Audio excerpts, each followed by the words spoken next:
Hey everyone, today we're checking out the SoundPEATS T2 and this is their first noise cancelling true wireless earbud, and I'm going to be completely transparent with you. The first pair that got sent to me were faulty. They had a distortion issue above 80% volume. SoundPEATS sorted me out though, great communication, sent me another pair. That was also faulty, but don't worry, they sent another one and now the issue is resolved. So if you do have an issue on these earbuds with distortion above 80% volume, reach out to SoundPEATS and they'll sort you out. Now let's get into it though, because these earbuds have the best noise cancelling, especially at this price. They're beating out premium earbuds at a 4 times the price, but the sound quality is decent, but I was honestly expecting a little bit better from SoundPEATS, but we'll talk more about that later in the video. And if you want to grab a pair, links are down below, as well as timestamps, because as usual here, we're going in depth. So if you're picky with your audio, so am I. Let's get into another picky review.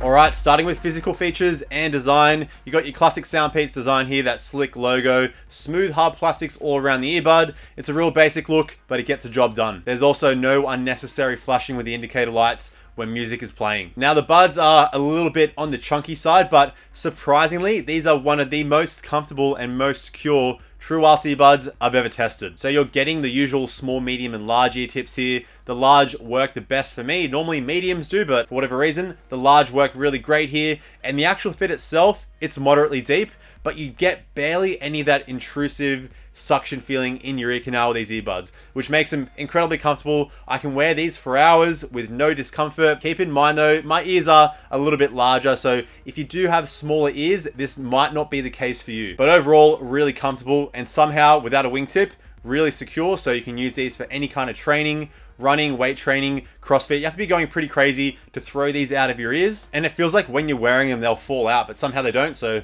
I don't know what kind of wizardry is going on here, but it works. And also, if you like to use your earbuds when training, you got an IPX water resistant rating, so fine for splashes of water, use in the rain. If you get a little bit sweaty like me, you just can't submerge the buds in water. All right, let's talk about battery life now, because you're getting 10 hours with ANC off with the earbuds, an additional 2 charges with the case, bringing that total up to 30 hours. With ANC on though, 7.5 hours and 22.5 in total.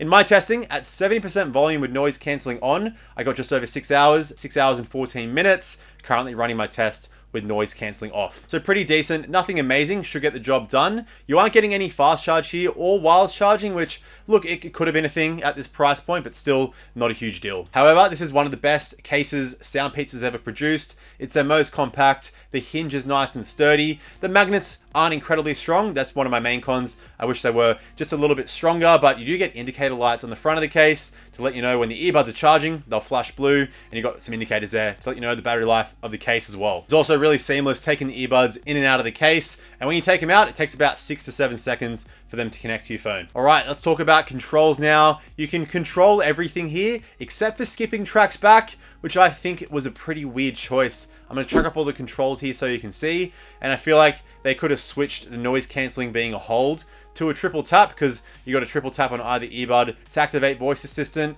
I think it would have been better just to have a skipping back instead of that, but look, if you want your voice assistant, if you're just using one earbud at a time, this may be good for you. Also, when switching between noise cancelling on and off in transparency mode, which is a hold on the left earbud, you do get a subtle voice prompt that'll bring the volume down, which is really nice, because when you're at higher volumes and you're switching between noise cancelling on and off, you'll actually be able to hear the switch that you made. And you get that classic like ANC on. Why don't they just use a real voice? Maybe they can't. It's like noise cancelling on, mate, noise cancelling off. See you next time. Transparency mode. Now you can hear shit. Apart from that, really great sensitivity as usual from SoundPEATS, but you only get beep feedbacks in your earbuds when play, pause, and skipping tracks, not when adjusting volume, which is what I like to see. I like a bit of feedback with my touch controls, but sadly not here for volume. It also would have been nice to have some app customization, but look, the SoundPEATS app came out for a bit, now it doesn't exist, so hopefully they're working on tweaking that up for more of their earbuds in the future. There's also no auto pause and play here, just in case you're looking for that. All right, onto connectivity. You're getting Bluetooth 5.1,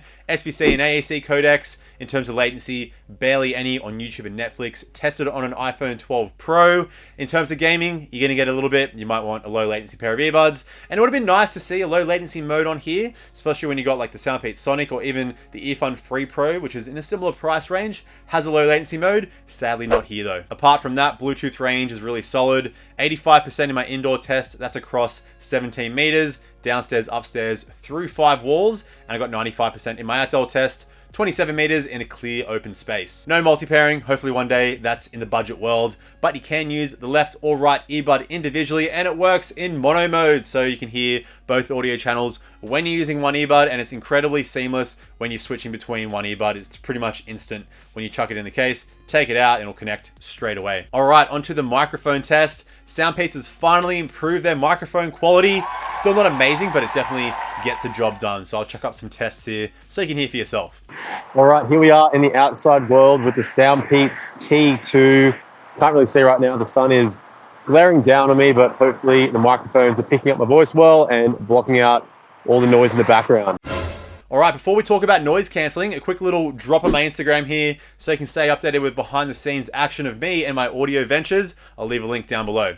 All right, onto noise cancelling. And the main reason you'll want to get these earbuds is for their noise cancelling performance. Because for the price you're paying here, there's no ANC True Wireless earbud that even comes close. And the SoundPEATS T2 here are beating out premium brands, again, like 4 times the price. Like, I'll just chuck up my kind of rough ANC quality list here. These are coming in at number 4, just behind the Samsung Galaxy Buds Pro.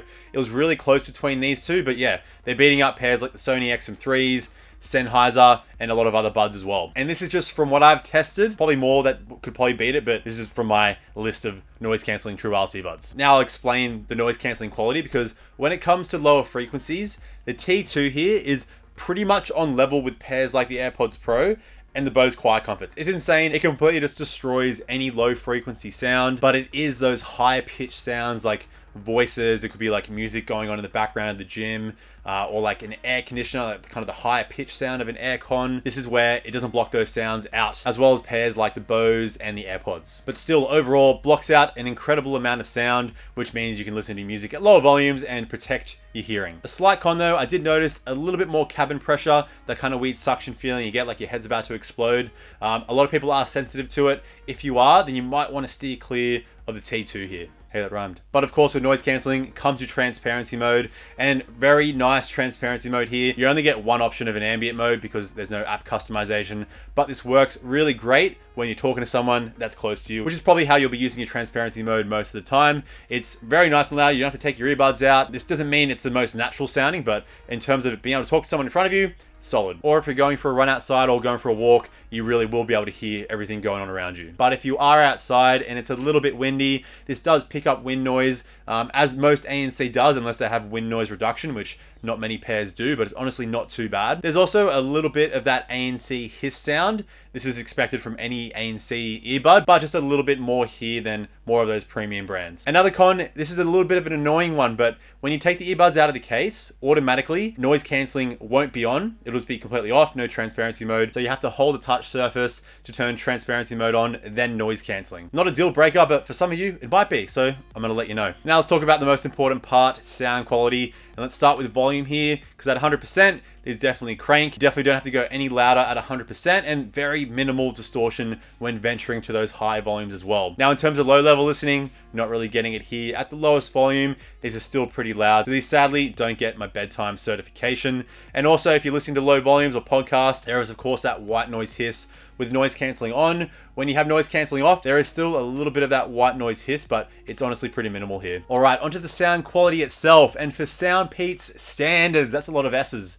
I was honestly expecting a little bit more. It's not bad, it's still really good, but for the first time here, you're not really getting that signature deep, heavy bass, subwoofer bass in your head feel, SoundPEATS signature sound. Well, there's so many S's. So this time, the low end, it's a little bit more held back, has a little bit more punch to it. It still hits deep, but you're definitely not getting that subwoofer in your head kind of feel. So compared to other SoundPEATS buds like the H1 and 3SE, you still get more bass on those. And compared to the Sonic, they have more bass than pretty much all of those. So it's not a bad thing. It looks like they're just playing it a little bit more on the safe side for their first noise cancelling earbud. Now the mid-range here is also pushed a lot further forward, again for SoundPEATS standards. So this allows for some really clear vocals. There's definitely more emphasis on vocals, great for podcasts or if you're watching movies. But I find the mid-range is just pushed forward a little bit too much, which can create a little bit of like a tinny sound. It's very subtle, but just something I noticed. Now the treble here, again, for SoundPEATS standards, I'm just used to more, I guess. Again, it's not bad. There's a good amount of it. You still get nice detail in hi-hats and female vocals and synths. But even then, with the treble being slightly held back, when you venture above 90%, the treble still gets a little bit harsh, which doesn't seem entirely worth it since the treble isn't super direct to start with, but again, just a minor con. So combine all this allows for, again, just decent soundstage and sound imaging. So being able to pinpoint where instruments are coming from, it's just okay here. Again, nothing special. So I feel like I've been pretty harsh. Again, overall, very solid sound, but to explain a bit further, I'm gonna make some direct comparisons to some earbuds. And starting with another SoundPEATS bud, the Sonic. In terms of bass, you're getting just way more bass. You're definitely getting that subwoofer in your head feel. It hits deeper on the Sonic. The treble is also a little bit nicer on the Sonic. The main pro of the T2 is that mid-range and vocals being clearer. And you also get another 2 notches of volume on the T2, which is one of my biggest gripes of the Sonic. They'd be like the perfect bud if they were just a little bit louder. Now compared to the SoundPEATS H1, I don't know if they're going to ever come out, hopefully one day, but they're still SoundPEATS' overall best sounding bud. You're getting just better clarity, more bass, and they also go even louder than the T2. Even compared to the 3SE, an older pair you might be able to grab for a cheap price. Overall, I prefer the sound of the 3SE compared to the T2, just with that deeper bass, the treble having a little bit more sparkle to it, and really solid mids. Overall, the 3SE, for an older pair, still really great sound. Now I'm going to compare to a non-SoundPEATS earbud, and probably one of the biggest competitors to the SoundPEATS T2, and that's the Earfun Free Pro. Because in terms of sound quality, the Earfun just overall do have a better sound. You get more bass, it hits deeper. The treble has a lot more impact. It can get still a little bit harsh, but in terms of that sparkle, that nice crisp sound, the Earfun Free absolutely nails it there. The mid-range, again, that's where the T2 kind of wins, but again, to the point, I find that mid-range just being pushed a little bit too far forward, and like comparing these two directly, that's when I kind of noticed that kind of tinny sound that the T2 does have. But keep in mind, the Earfun Free do have that distortion issue above like 85-90% volume on some songs, but even then, you're getting a low latency mode on the Earfun Free, as well as wireless charging. And since, at least in the US, these are the same price, so look, if you're in the US, the Earfun Free are better value. In Australia though, since the T2 are like 60 bucks compared to like 110 for the Earfun Free, because the Earfun Free are only available in the Amazon US store, the T2 are better value. It depends where you live. Still, comparing those two directly, you'd want to go for the T2 if noise cancelling is your priority. If it's just pure sound quality, then I'd go for the Earfun Free. But continuing on, and just so I can explain the sound even further, I'm going to run through my genre rating checklist. And as usual, starting with EDM and radio, and I'm going to lock in an 8 out of 10. And that's mainly because vocals are the main focus with radio and EDM, and you still get a nice amount of bass, so you get that nice energy, that nice impact, and synths come through really well. Hip hop and R&B, 7 out of 10. The mid-range, again, works really well with it being more vocal focused, but better points from more bass. That hits a little bit deeper. With metal, 7 out of 10. Overall, just get a nice clean sound. You get nice punch with those double kicks. Distorted guitars still have nice presence, but you don't really get that nice, deep, heavy sound from the distorted guitars. And this is the same with rock, 7 out of 10. Again, you get a nice clean sound. You get nice impact, nice punch, but you don't get that real heavy, like in your face kind of live sound where more bass will kind of help with that. Indian acoustic, 7 out of 10. Again, better points would come from a more crisp treble response, but still you get nice clarity. Same with jazz, 7 out of 10, as well as classical, 7 out of 10. We're gonna get a lot of 7 out of 10s here because again, really solid, nothing amazing, but again, it just gets the job done. Now into subgenres, starting with one of my favorites, hardstyle, 7 out of 10 here, mainly because again, you don't get that bass that hits as deep in all those frequencies. Still goes nice and loud though. You'll definitely get some energy going with your hardstyle tracks. Trap and dubstep, 7 out of 10. You get nice punch with that punchy bass, and that works really well with trap, but more points would come from bass that can hit a little bit deeper. With psytrance though, I'll lock in an 8 out of 10 just because that punchy bass works really well. It allows a lot of room for those psychedelic synths to take the forefront, which is what you want with your psytrance tracks. With trance, 7 out of 10. That punchy bass works really well, but better treble would kind of work better just with all the more angelic and bright synths and vocals. That is trance. Techno, also a 7 out of 10. Again, the sound is a little bit on the safe side here, so you're getting definitely enough bass to give that energy, but I just prefer a little bit more, especially with heavier techno, yeah, acid and that kind of stuff. With symphonic metal, 7 out of 10. Same as metal here, you're just adding that orchestration in. Again, works decently. You're not going to really lose much there, but you're not going to get a really immersive sound. And finally, does it to gent? Yes, it does. 7 out of 10. Just like metal, you get nice impact with your guitars, but you don't really get that super heavy live sound. But I do find that the vocals go more in the favor of the T2. All right, to kind of wrap it up here, I was pretty harsh on the sound. Basically, apart from that, these are the perfect budget noise cancelling earbud with a great secure fit, nice small case, you get a decent microphone, the best noise cancelling at this price range. I just wish the sound played it a little bit more on the risky side. Again, for most of you, this is probably going to be really good. For my personal taste, I was expecting a little bit more from SoundPEATS. And especially when you got to pay like the Earphone 3 Pro at the same price, at least in the US, I would say overall, it might be worth going for the Earphone 3 unless noise cancelling is your priority. In Australia here though, or other countries where you can't buy the Earphone 3 on Amazon, the T2 are definitely going to be the better value earbud to go for. All right, thanks for tuning in. If you're interested in the Earphone 3 Pro, I'll leave a review up here. But in the meantime, stay tuned and of course, stay picky with your audio because life's too short for crappy sound.